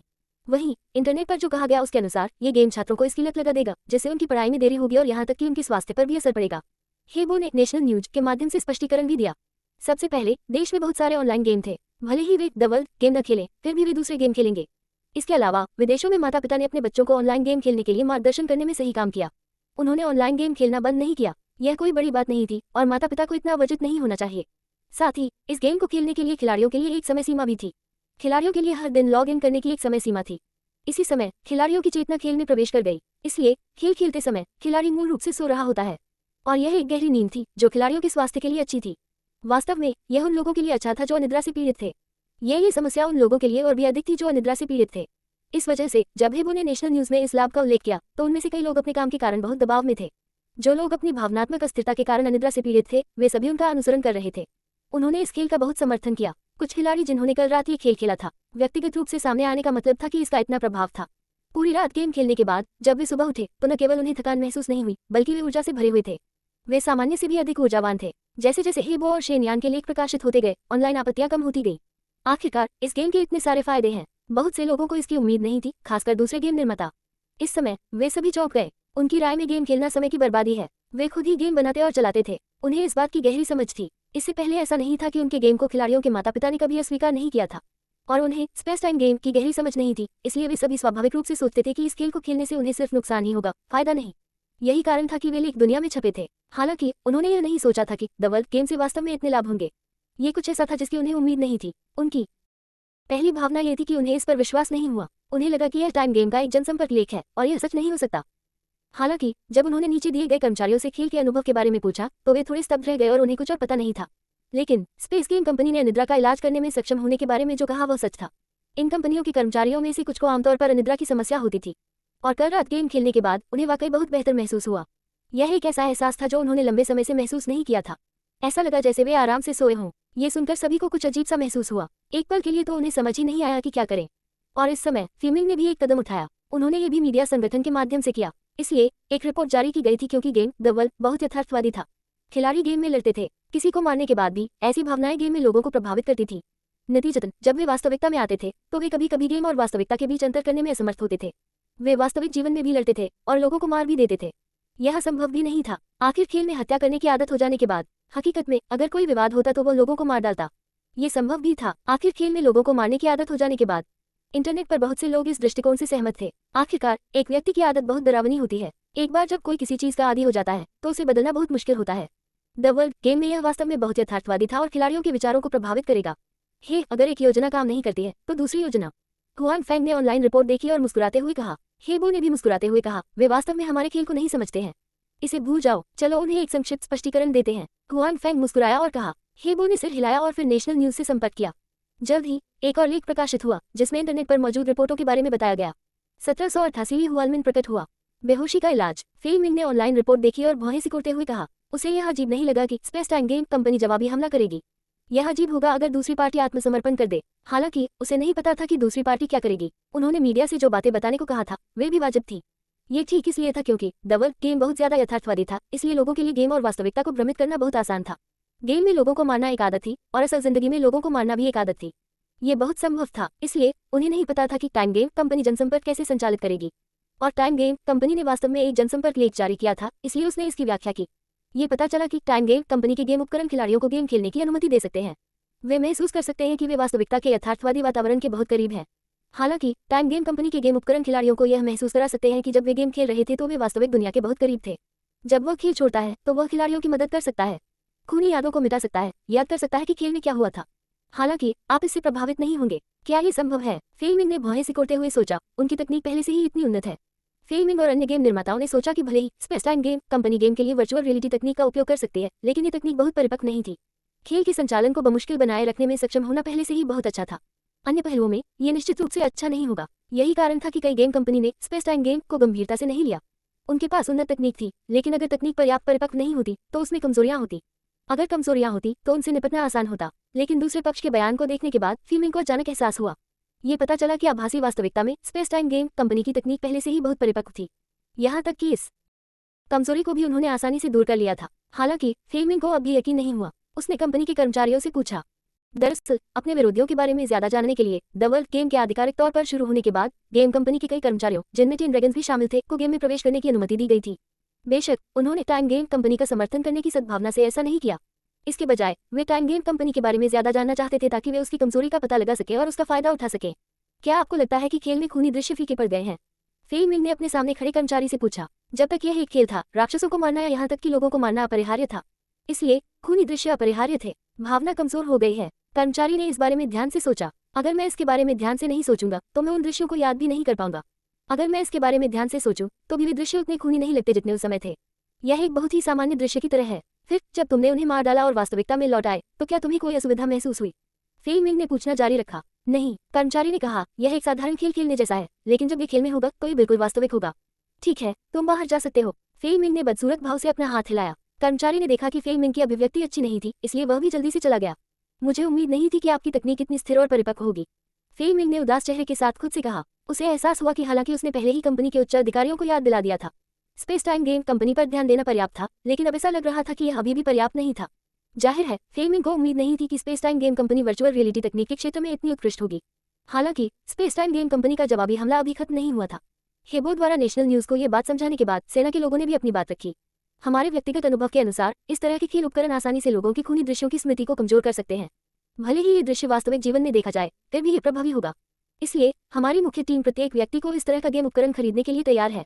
ली हुआइमिन ने रिपोर्टर के कैमरे का सामना किया और उदासीनता से कहा, फ्रोज क्लाउड, तुमने अपने भाई को इसके बारे में बताया? हुआन फैंग ने आश्चर्य से ली बिंगयुन से पूछा। नहीं, ली बिंगयुन ने अपना सिर हिलाया और कहा, मैंने अपने भाई को इस बारे में नहीं बताया। हुआन फैंग ने सिर हिलाया और कहा, ऐसा लगता है कि यह आपके भाई का अपना विचार था। हुआन फैंग को भी उम्मीद नहीं थी कि ली हुआइमिन इस समय उसके लिए खड़ी होगी। दूसरे पक्ष को ली बिंगेयुन के साथ उसके रिश्ते के बारे में पता नहीं था और ली बिंगेयुन ने अपने भाई से मदद नहीं मांगी। आखिरकार यह अभी तक उस चरण तक नहीं पहुंचा था। इसका मतलब है कि यह मामला ली हुआमिन ने खुद तय किया था। इस समय हुआन फैंग का फोन बज उठा। उसने गौर से देखा तो पता चला कि यह ली हुआमिन का फोन था। हुआन फैंग, मुझे बताओ कि तुम्हें मेरा कैसे धन्यवाद करना चाहिए। कॉल कनेक्ट होते ही ली हुआमिन की गर्व भरी आवाज सुनाई दी।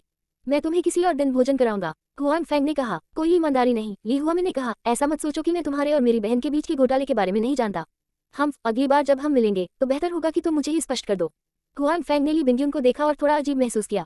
ठीक है, चलो अब इस बारे में बात नहीं करते। सौभाग्य से ली हुआमिन इस मामले में उलझे नहीं। इसके बजाय उन्होंने कहा, वास्तव में मैंने अभी साक्षात्कार में जो कहा वह सच था।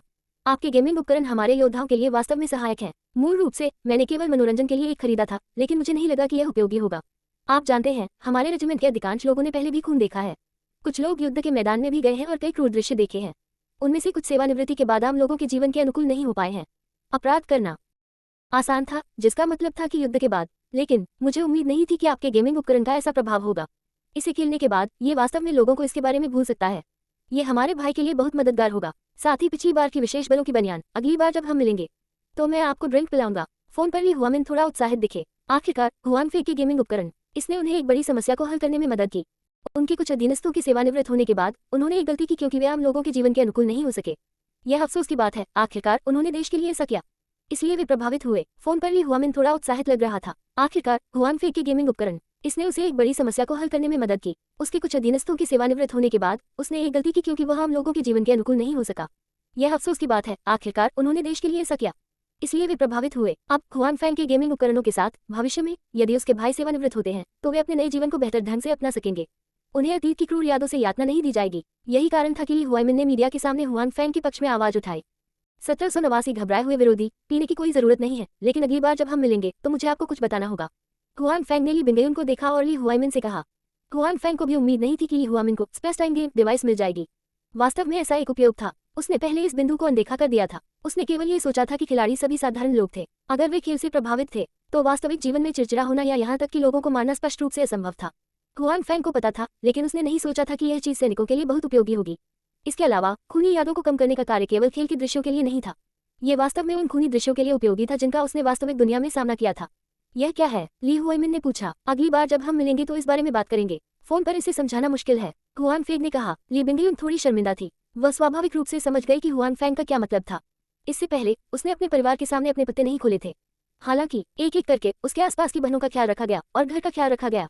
उन्हें परिवार का आशीर्वाद भी मिला था। ली बिंगेयुन को स्वाभाविक रूप से उम्मीद थी कि उसके और हुआन फैंग के बीच का मामला सुलझ जाएगा। अगर परिवार के लोगों को इसके बारे में पता चला तो उन्हें भी उनका आशीर्वाद मिलेगा। हालांकि जब उसने अपने पिता के बारे में सोचा, जिनके विचार कुछ पुराने थे, ली बिंगेयुन को भी पता था कि यह मामला शायद आसान नहीं होगा। इसलिए उसने अपने परिवार को पहले बताने की हिम्मत नहीं की। वह केवल हुआन फैंग पर अपनी उम्मीदें लगा सकती थी। शायद वह उसके परिवार की मान्यता प्राप्त कर सके। ऐसा तो नहीं हो सकता कि उसका मेरी बहन से कोई संबंध हो, है ना? ली हुआमिन ने कहा। मैं आपको बता दूं, सिर्फ मैं ही नहीं बल्कि मेरे पिताजी भी खबरों से यह जानते हैं। उन्होंने आपके और मेरी बहन के बारे में बहुत सारी अफवाहें देखी। उन्होंने ये भी कहा कि आप स्पष्टीकरण देने नहीं आए। खांसी, हुआन फैंग ने अजीब तरह से खांसते हुए कहा। मैं हाल ही में व्यस्त रहा हूँ। जब मेरे पास समय होगा तो मैं निश्चित रूप से चाचा से मिलने जाऊंगा और इस मामले को स्पष्ट रूप से समझाऊंगा। इसका मेरी बहन से कुछ लेना देना है। ली हुआमिन ने कहा। ठीक है, मैं तुम्हारे आने का इंतजार करूंगा। हालांकि तुम्हें मानसिक रूप से तैयार रहना होगा। मेरे पिताजी के लिए परीक्षा पास करना आसान नहीं था। हालांकि मैं तुम्हारे बारे में बहुत अच्छा सोचता हूँ बेटा। जाहिर है, ली हुआमिन को हुआन फैंग के बारे में अच्छी धारणा थी। अगर उसकी बहन का हुआन फैंग के साथ वाकई कोई रिश्ता होता तो उसे ऐसा नहीं लगता कि यह अनुचित है। इसके बजाय उसे लगता कि यह एक अच्छा मेल है। बेशक ली हुआमिन को हुआन फैंग के अन्य महिलाओं के साथ संबंधों के बारे में पता नहीं था, अन्यथा उससे बात करना इतना आसान नहीं होता। शायद वह अपने साथ कुछ लोगों को बंदूक लेकर आया होता और हुआन फैंग की तलाश में आता। मुझे पता है, हुआन फैंग ने कहा। फोन रखने से पहले उन्होंने कुछ देर तक बातचीत की। फ्रोजन क्लाउड, अगर तुम्हारे पास समय हो तो चलो तुम्हारे घर चलते हैं। तुम्हारे परिवार के साथ हमारे मामलों पर बात करने का समय आ गया है। हुआन फैंग ने ली बिंगेयुन से कहा। उन दोनों ने पहले ही अपने रिश्ते की पुष्टि कर दी थी। अंत में हुआन फैंग को थोड़ा दोषी महसूस हुआ कि वह अभी तक नहीं गया था। इसके अलावा वह जानता था कि ली बिंगेयुन अभी भी उनके रिश्ते को लेकर थोड़ी घबराई हुई थी। इस बेचैनी का मतलब यह नहीं था कि वह उनके रिश्ते के बारे में बहुत ज्यादा नहीं सोचती थी। ऐसा इसलिए था क्योंकि उसे डर था कि उसके परिवार के सदस्य आपत्ति करेंगे। आखिरकार हर कोई यह स्वीकार नहीं कर सकता था कि उनकी बेटी ऐसे चंचल व्यक्ति से शादी करेगी। इसलिए हुआन फैंग को लगा कि उसे जल्द से जल्द ली बिंगेयुन के परिवार को बसाना चाहिए। अगर ऐसा होता तो ली बिंगेयुन भी अधिक सहज और वास्तव में खुश होता। हाँ, ली बिंगेयुन ने सिर हिलाया। हालांकि मेरे भाई ने जो कहा वो सही है। मेरे पिता के पक्ष में समझौता करना आसान नहीं लगता। आपको मानसिक रूप से तैयार रहना होगा। इस बिंदु तक बोलते हुए उसने हुआन फैंग की ओर देखा और कहा, बेशक मेरे परिवार की राय चाहे जो भी हो, मैं अपना विचार नहीं बदलूंगी। चिंता मत करो, मैं इसे संभाल सकता हूँ। हुआन फैंग को यह भी पता था कि अगर वह वाकई ली बिंगयुन के परिवार से निपट नहीं पाया तो बीच में फंसी ली बिंगयुन को सबसे ज्यादा तकलीफ जरूर होगी।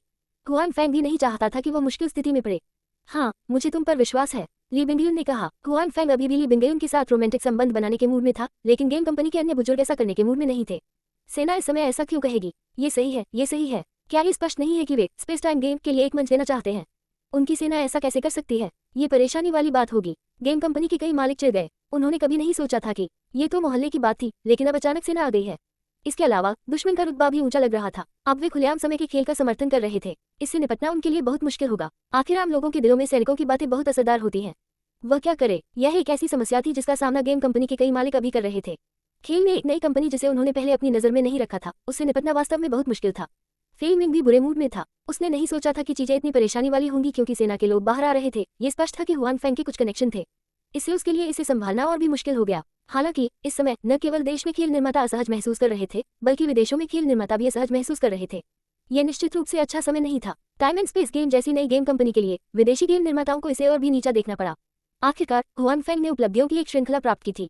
उनमें से अधिकांश देश के भीतर थे और केवल स्पेस टाइम कार ने अंतर्राष्ट्रीय स्तर पर यात्रा की थी। हालांकि विभिन्न कारणों से उन्हें विदेशों में नहीं बेचा गया था। वे केवल विदेशों में कुछ हद तक प्रसिद्ध थे। इसलिए स्पेस टाइम गेम कंपनी के लिए, हुआन फैंग के लिए, विदेशों में गेम निर्माताओं के लिए वे बेहतर जानते थे। हुआन फैंग की पिछली उपलब्धियों के कारण देश के लोग और भी बेहतर थे। वे हुआन फैंग और टाइम गेम कंपनी से थोड़े सावधान थे, भले ही उन्होंने गेम के सार्वजनिक होने से पहले कोई कदम नहीं उठाया था। हालांकि जब गेम सार्वजनिक हुआ तो उन्होंने इस पर ध्यान भी दिया था। गेम कंपनी के कई उच्च अधिकारी व्यक्तिगत रूप से गेम का अनुभव करने के लिए गए थे, लेकिन विदेशी गेम निर्माताओं ने इतना नहीं सोचा। हालांकि स्पेस टाइम गेम कंपनी ने गेम को बढ़ावा देने के लिए विभिन्न देशों में कुछ गेम एजेंसी कंपनियों के साथ सहयोग किया था, लेकिन उन्होंने इस पर ज्यादा ध्यान नहीं दिया। एक कारण ये था कि विदेशों में, खासकर यूरोप और अमेरिका में, हमेशा से ही दुनिया की अग्रणी खेल तकनीक रही है। उन्हें हमेशा से ही अपनी खेल तकनीक पर बहुत गर्व रहा है और उन्हें लगता है कि अगर वे खेल में वर्चुअल रियलिटी तकनीक का इस्तेमाल नहीं कर सकते तो दूसरे देशों के लोग बिल्कुल नहीं। दूसरी ओर चीन हमेशा से ही खेल के क्षेत्र में बहुत पुराना रहा है। चीन में अभी सबसे लोकप्रिय खेल या तो खेल में अन्य देशों का प्रतिनिधित्व करना है, वे या तो अन्य लोगों के कामों की नकल थे। इसलिए यूरोप और अमेरिका में खेल के क्षेत्र में लोग, हालांकि वे जानते थे कि चीन ने खेल उद्योग में बहुत पैसा कैसे कमाया, हालांकि उन्हें चीन में गेम कंपनी की परवाह नहीं थी, इसलिए वे खेल में वर्चुअल रियलिटी तकनीक का उपयोग नहीं कर सकते थे। फिर चीन में गेम कंपनी और भी असंभव होगी, इसलिए उन्होंने इस प्रचार का उपहास उड़ाया। उन्हें इस पर बिल्कुल भी विश्वास नहीं हुआ। इसके अलावा स्पेस टाइम गेम कंपनी आखिरकार एक नई कंपनी थी। यह एक बाहरी कंपनी भी थी, इसलिए भले ही वे एक एजेंट कंपनी खोजने में सक्षम थे, वे सभी काफी प्रसिद्ध थे। हालांकि वे बहुत बड़ी कंपनी नहीं थी। बड़ी कंपनियों ने बस टाइम गेम जैसी बहुत सी छोटी और अज्ञात कंपनियों को देखा। इस वजह से उन बड़े गेम निर्माताओं ने उन्होंने इस गेम पर ज्यादा ध्यान नहीं दिया। लेकिन जब गेम के उपकरण बिकने लगे तो वे दंग रह गए। गेम कंपनी के गेमिंग उपकरण बहुत अच्छी तरह बिक रहे थे। उन्होंने पहले वर्चुअल रियलिटी गेम के बाजार को कम करके आंका था। खिलाड़ी पहले से ही पारंपरिक खेलों से ऊब चुके थे। अब ऐसा गेम अचानक सामने आ गया था। स्वाभाविक रूप से उनकी बहुत दिलचस्पी थी। इस वजह से जैसे ही खेल उपकरण जारी किया गया, कई लोगों को ये पसंद आया और कई लोगों ने इसे तुरंत खरीद लिया। ये ठीक है जब उन खिलाड़ियों को पता चलेगा कि यह सिर्फ एक घोटाला है। जब उस स्पेस टाइम गेम कंपनी के पास कोई वर्चुअल रियलिटी तकनीक नहीं थी तो वे इस गेम से निराश होंगे और इस कंपनी पर गुस्सा करेंगे। उस समय गेम कंपनी के कई नेता भी ऐसा ही सोचते थे। उस समय भी उन्हें इस बात पर यकीन नहीं हुआ एक हुआक्सिया की गेम कंपनी किस तरह का वर्चुअल रियलिटी गेम बना सकती है। उनके हिसाब से यह सिर्फ एक घोटाला था। खिलाड़ी अभी बहुत उत्साहित थे। जब घोटाले का खुलासा हुआ तो ये खिलाड़ी भड़क गए, इसलिए उन्होंने अभी भी इसे गंभीरता से नहीं लिया। वे अभी भी इस बारे में सोच रहे थे कि यह मामला कैसे आगे बढ़ेगा। ऐसा लग रहा था जैसे इस मामले का उनसे कोई लेना देना ही नहीं है। हालांकि वास्तविकता ने उन्हें निराश किया। चीन में गेम कंपनी की वर्चुअल रियलिटी तकनीक वास्तव में असली थी। उन्होंने वास्तव में एक वर्चुअल रियलिटी गेम विकसित किया था जिससे खिलाड़ियों को ऐसा महसूस होता था जैसे वे किसी गेम में हों। इसके अलावा पूरे गेम की छवि, स्थिरता, खेलने की क्षमता और अन्य पहलू सभी बहुत उच्च थे। संक्षेप में ये स्पष्ट रूप से एक बहुत ही परिपक्व गेम था। ये जल्दबाजी में बनाया गया गेम नहीं लग रहा था, नहीं यह एक घोटाला उत्पाद जैसा लग रहा था। इस समय गेम कंपनी के नेता घबरा गए। हालांकि इस समय उन्हें एहसास हुआ कि वे इस खेल से बहुत परिचित थे। वे गेम कंपनी के बारे में बहुत कम जानते थे। पहले उन्होंने इस घटना को एक घोटाला और गेम कंपनी को एक छोटी मछली के रूप में माना था। उन्होंने इस मामले पर ज्यादा ध्यान नहीं दिया, इसलिए स्वाभाविक रूप से उन्होंने इस कंपनी के मामलों को समझने के लिए कोई ऊर्जा खर्च नहीं की। लेकिन अब वे ये जानकर भयभीत हो गए कि यह भयानक प्रतिद्वंद्वी, वह तेजी से उनके बाजार को निगल रहा था, लेकिन उन्हें इस प्रतिद्वंद्वी के बारे में कुछ भी पता नहीं था। प्रभावी जवाबी हमले की रणनीति तैयार करने का कोई तरीका नहीं था। इसलिए इस समय गेम कंपनी के नेता घबरा गए। 1790 ऑनलाइन उपयोगकर्ताओं की संख्या में बहुत कमी आई है। कैसा चल रहा है? जांच कैसी चल रही है? उस चीनी कंपनी के साथ क्या स्थिति है? एक यूरोपीय अध्ययन उम्र के व्यक्ति ने अपने सचिव से पूछा। वह गेम कंपनी का बॉस था। हालांकि उसकी कंपनी देश की सबसे बड़ी कंपनी नहीं थी, फिर भी लाभ अभी भी स्वीकार्य थे। हालांकि उन्होंने यह उम्मीद नहीं की थी कि चीन की कोई कंपनी अचानक सामने आ जाएगी और उन्हें चौंका देगी। मुझे अभी भी यकीन नहीं है, उस व्यक्ति के सचिव ने कुछ कठिनाई के साथ कहा। हालांकि ये स्पेस टाइम गेम कंपनी, साथ ही कुछ समय पहले अफवाह वाली स्पेस टाइम कार कंपनी का समर्थन एक ही बॉस द्वारा किया जा सकता है। वही बॉस, तो फिर उसने कार क्यों नहीं बनाई? वह यहाँ गेम बनाने क्यों आया? अधेड़ उम्र के आदमी ने गुस्से से कहा, लानत है, उसने गेम इतने अच्छे बनाए हैं। सेक्रेटरी ने अपने बॉस की तरफ देखा। एक पल के लिए तो उसे समझ में ही नहीं आया कि क्या कहे। बॉस, ये ठीक नहीं है, ये ठीक नहीं है। इस समय एक सुपरवाइजर दौड़कर आया और घबराकर बोला, क्या हुआ? क्या तुम्हें नहीं पता कि अंदर आने से पहले तुम्हें दरवाजा खटखटाना होगा? अधेड़ उम्र के आदमी ने गुस्से से कहा। हालांकि इस बार उसने अपनी सेक्रेटरी के साथ कोई अंतरंग हरकत नहीं की थी, लेकिन अगर अगली बार जब वो कुछ करेगा तो सुपरवाइजर उसी तरह से अंदर घुस आएगा तो क्या होगा? क्या उसे नहीं देखा जाएगा? सुपरवाइजर के चेहरे पर भी कुछ अजीब सा भाव था। इस समय उसे कंपनी में बॉस और सेक्रेटरी के बारे में फैली अफवाह याद आ गई। उसे बस इतना ही कहना चाहिए कि अभी कुछ नहीं हुआ है, नहीं तो उसे और भी शर्मिंदगी उठानी पड़ेगी। ठीक है, बताओ क्या हो रहा है? बॉस ने पूछा। अंदर आए मैनेजर ने राहत की सांस ली और कहा, बॉस, हमारी कंपनी द्वारा चलाए जा रहे गेम्स में ऑनलाइन उपयोगकर्ताओं की संख्या में आज बहुत गिरावट आई है। क्या हो रहा है? बॉस ने खड़े होकर कहा। वे खिलाड़ी उसके माता पिता थे। खिलाड़ियों के बिना वह किससे पैसे कमाएगा? हमें आज सुबह पता चला कि एक ही समय में ऑनलाइन लोगों की संख्या में लगभग 20% की कमी आई है। मैनेजर ने कहा। वह खेल में सभी प्रकार के डेटा की निगरानी के प्रभारी थे, इसलिए आज सुबह डेटा असामान्यता के बाद वह इसे खोजने वाले पहले व्यक्ति थे। 20%? इतना? क्या हो रहा है? बॉस भी थोड़ा घबरा गया। अचानक 20% की कमी आ गई। यह कोई छोटी संख्या नहीं थी। क्या ये कोई दुर्घटना हो सकती है? अगर ये दुर्घटना थी तो चिंता की कोई बात नहीं थी। वे खिलाड़ी फिर भी वापस आ जाएंगे? शायद नहीं। सुपरवाइजर ने गंभीर भाव से अपना सिर हिलाया और कहा, सुबह से लेकर अब तक ऑनलाइन लोगों की संख्या लगातार कम होती जा रही है। मैंने अपने खुद के अकाउंट से गेम में प्रवेश किया और पाया कि कई खिलाड़ी चीन में द वर्ल्ड नामक गेम पर चर्चा कर रहे थे। कई लोग जिन्होंने पहले से ही गेम उपकरण खरीद लिए हैं अब हमारे गेम में दिखाई नहीं देते हैं। वे सभी चीन द्वारा विकसित गेम खेलने गए थे और बचे हुए लोगों में से उनमें से कई लोग इस गेम पर चर्चा भी कर रहे थे। उनमें से कई गेम उपकरण खरीदने के लिए कतार में लगने के लिए ऑफलाइन हो गए। जब उसे पता चला कि उसकी कंपनी के गेम में डेटा असामान्य है तो सुपरवाइजर ने गेम में प्रवेश किया। गेम में चेक चैनल के माध्यम से उसे ये भी पता चला कि यह स्थिति क्यों उत्पन्न हुई थी। इस समय गेम चैनल में चर्चा अब उदाहरण डेंगोन के बारे में नहीं थी, उपकरण, टीम बनाना और इसी तरह सभी खेल द वर्ल्ड पर चर्चा कर रहे थे। कुछ खिलाड़ियों के दोस्तों ने पहले ही संभव क्षण में इस खेल उपकरण को खरीद लिया था। अनुभव बहुत अच्छा था और कई लोग इसे खरीदना चाहते थे। हालांकि इस समय ऐसे कई खेल उपकरण नहीं थे जिन्हें स्पेस टाइम गेम ने विदेशों में निवेश किया था। हालांकि इस उपकरण को प्राप्त करने वाले लोगों के पहले बैच के प्रचार के तहत प्रतिष्ठा पहले से ही खराब होने लगी थी। कुछ लोग जिन्होंने उपकरण खरीदे थे स्वाभाविक रूप से वे अब अन्य खेल नहीं खेलेंगे और जिन्होंने उपकरण नहीं खरीदे थे इस समय उनके मन में उपकरण खरीदने के लिए कतार में लगने के विचार भी थे। इस प्रकार इस कंपनी के खेल में ऑनलाइन खिलाड़ियों की संख्या इतनी कम हो गई। गायब हुए ये सभी लोग द वर्ल्ड गेम खेलने नहीं गए थे, उनमें से अधिकांश उपकरण खरीदने गए थे। हालांकि ये निश्चित था कि एक बार इन लोगों ने द वर्ल्ड के लिए गेमिंग उपकरण खरीद लिए तो वे कभी भी इस खेल में वापस नहीं लौटेंगे। दूसरे शब्दों में कहें तो उनके सामने खिलाड़ियों का खो जाना कोई सहयोग नहीं था। इसके अलावा जैसे जैसे टाइम गेम कंपनी गेमिंग उपकरणों में और निवेश करती गई वैसे वैसे उनके पक्ष में और भी खिलाड़ी खोते गए। वे सब गेमिंग उपकरण खरीदने गए थे। कंपनी का बॉस भी दंग रह गया। क्या वह गेम वाकई इतना आकर्षक है? मुझे डर है कि ऐसा ही होगा, कंपनी के मैनेजर ने कहा। थोड़ी हिचकिचाहट के बाद उसने आगे कहा, कल मैंने भी उस खेल में हिस्सा लिया था, ये वाकई बहुत बढ़िया रहा। इस बार कंपनी के बॉस का चेहरा और भी बदसूरत हो गया। हालांकि वह जानता था कि टाइम गेम बुरा नहीं था और वर्तमान में उनके बाजार को निगल रहा था, लेकिन उसने नहीं सोचा था कि यह उसकी कंपनी को इतनी जल्दी प्रभावित करेगा। और इसका प्रभाव इतना बड़ा था। ये कब तक था? उसकी कंपनी में 20% गेम खेलने वाले चले गए। जैसे जैसे समय बीतता गया ये और भी अकल्पनीय होता गया। जल्दी से खिलाड़ियों के लिए कुछ प्रचार गतिविधियां आयोजित करें, खिलाड़ियों को यथासंभव लंबे समय तक बनाए रखने की कोशिश करें। साथ ही कुछ इंटरनेट ट्रोल भी खोजें। जो कोई भी गेम में प्रवेश करता है और पाता है कि कोई व्यक्ति सार्वजनिक चैनल पर द वर्ल्ड गेम पर चर्चा कर रहा है, इन स्पैमर्स को इसे बदनाम करने दे और कहे कि यह बेकार है। कंपनी के बॉस ने जल्दी ही अपनी बोरियत से उबरकर स्थिति को सुधारने के लिए कदम उठाए। ठीक है, मैं अभी चला जाऊंगा, कंपनी के मैनेजर ने जल्दी से कहा और फिर जल्दी से वहां से चला गया। उसे पता था कि यह कहना कोई अतिशयोक्ति नहीं होगी कि इस समय कंपनी जीवन और मृत्यु के क्षण में पहुंच गई थी। अगर इसे ठीक से संभाला नहीं गया तो यह उनकी कंपनी के लिए एक घातक झटका होगा। यहाँ तक कि उनकी कंपनी भी इस झटके से उबर नहीं पाएगी। इसलिए उसने अब और देरी करने की हिम्मत नहीं की और बॉस के निर्देशों का तुरंत पालन किया। डायरेक्टर के जाने के बाद भी उसके मूड में कोई खास बदलाव नहीं आया। हालांकि उसने पहले ही कुछ उपाय कर लिए थे, लेकिन यह कहना मुश्किल था कि यह कितना कारगर होगा। उसने कभी नहीं सोचा था कि खेल के प्रभाव में वह अपनी मौजूदा स्थिति को बनाए रखने में सक्षम था, लेकिन अब उसे ऐसे विदेशी खेल से भारी नुकसान उठाना पड़ा था। दरअसल टाइम गेम कंपनी के इस गेम का असर दूसरी गेम कंपनी पर भी पड़ा। जाहिर है इसका असर सिर्फ एक कंपनी पर नहीं पड़ता। इस दिन गेम कंपनी के कई उच्च अधिकारियों को एहसास हुआ कि उनके बैनर तले खेल, साथ ही ऑनलाइन लोगों की संख्या घटती जा रही थी और जो इस स्थिति को प्रभावित कर रहे थे ये सब द वर्ल्ड गेम के संचालन की वजह से था। गेम कंपनी के कई उच्च अधिकारियों को भी इस खतरे का एहसास हो गया था। पिछली कंपनी के सुपरवाइजर ही नहीं बल्कि कई लोग भी। यह मामला एक बड़ा संकट था। अगर इसे ठीक से नहीं संभाला गया तो ये पूरी कंपनी के संचालन और विकास को प्रभावित कर सकता था। इसलिए इन गेम कंपनियों ने सभी तरह की विशेष गतिविधियां निकाली। वे केवल मौजूदा खिलाड़ियों को बनाए रखने की उम्मीद करते थे, साथ ही वे अपनी कंपनी के खेलों का प्रचार करना चाहते थे। उन्होंने फ्रंट लाइन पर प्रचार गतिविधियों की संख्या भी बढ़ा दी और टाइम गेम कंपनी ने अखाड़े में लड़ाई शुरू कर दी। इस स्थिति के बारे में हुआन फैंग और हेबो को भी बहुत जल्दी पता चल गया था। उन्हें भी इस पर कोई आश्चर्य नहीं हुआ। हालांकि उनका मानना था कि उनकी कंपनी के गेम की तकनीक और कंटेंट के साथ ये निश्चित रूप से अधिक खिलाड़ियों को आकर्षित करेगा। बेशक वे कुछ नहीं करेंगे। अगर ऐसा होता तो दूसरों के लिए अराजकता का फायदा उठाना आसान होता। इसलिए जब वे गेमिंग उपकरणों के उत्पादन में तेजी ला रहे थे, प्रचार का काम कभी नहीं रुका था और शराब की सुगंध भी गली के बहुत गहरे होने से डरती थी। वे ये भी जानते थे कि भले ही उन्हें अपनी कंपनी के खेलों पर भरोसा हो, लेकिन उनमें थोड़ी सी भी लापरवाही नहीं थी। इस वजह से टाइम गेम कंपनी न केवल देश में गेम कंपनी के खिलाफ लड़ रही थी, बल्कि अन्य देशों में भी गेम कंपनी के खिलाफ लड़ रही थी। इससे गेम कंपनी के कई लोगों को उम्मीद दिखी। यद्यपि स्पेस टाइम गेम कंपनी के गेम का कुछ महत्वपूर्ण महत्व था, तथापि यह अन्य गेम कंपनियों से आगे रहने के लिए पर्याप्त आकर्षक था। हालांकि एक कंपनी की ताकत के साथ साथ ये कई अन्य उद्योगों के साथ प्रतिस्पर्धा कर सकती है। कई लोगों के लिए यह एक अहंकारी प्रदर्शन था। इसके अलावा ये कंपनी इस क्षेत्र में एक नई कंपनी थी। इससे लोगों के लिए इसे अनुकूल दृष्टि से देखना और भी मुश्किल हो गया। इसलिए गेम कंपनी के उन लोगों को भी लगा कि हालांकि स्पेस टाइम गेम कंपनी उत्कृष्ट थी, लेकिन अभी कई गेम कंपनियों द्वारा घेर ली गई थी। अंत में ये केवल एक विफलता हो सकती है। इसलिए गेम कंपनी के उन लोगों को भी लगा कि हालांकि स्पेस टाइम गेम कंपनी उत्कृष्ट थी, लेकिन अभी कई गेम कंपनियों द्वारा घेर ली गई थी। अंत में ये केवल एक विफलता हो सकती है।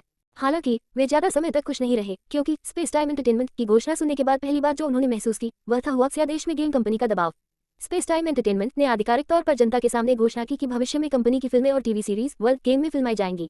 यहाँ तक कि कुछ म्यूजिक वीडियो भी गेम में फिल्माए जाएंगे। इस दौरान स्पेस टाइम एंटरटेनमेंट कंपनी ने बहुत ध्यान आकर्षित किया था। उनके बयान को देश के लोगों ने तुरंत जाना। इससे कई लोग आश्चर्यचकित हुए। साथ ही कई फिल्म निर्माण कंपनियों, निवेशकों ने भी इसमें रुचि दिखाई। आपको ये जानना होगा कि अक्सर फिल्म या टेलीविजन की शूटिंग के दौरान किसी सीन को सेट करना न केवल परेशानी भरा होता है, बल्कि इसमें बहुत सारा पैसा भी खर्च होता है।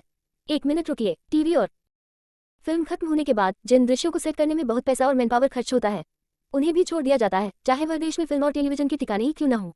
हर साल रखरखाव का शुल्क कम नहीं होता। अगर कोई खेल में एक नजर डाल सकता है तो यह न केवल बहुत अधिक सुविधाजनक होगा, इससे बहुत सारा पैसा और जनशक्ति भी बचेगी। तो इस समय कई फिल्म निर्माण कंपनियां इसमें रुचि रखती थी। उन्हें नहीं लगता था कि स्पेस टाइम एंटरटेनमेंट इस मामले पर मजाक करेगा, इसलिए वे केवल ये जानना चाहते थे उन्हें इस बारे में क्या करना चाहिए।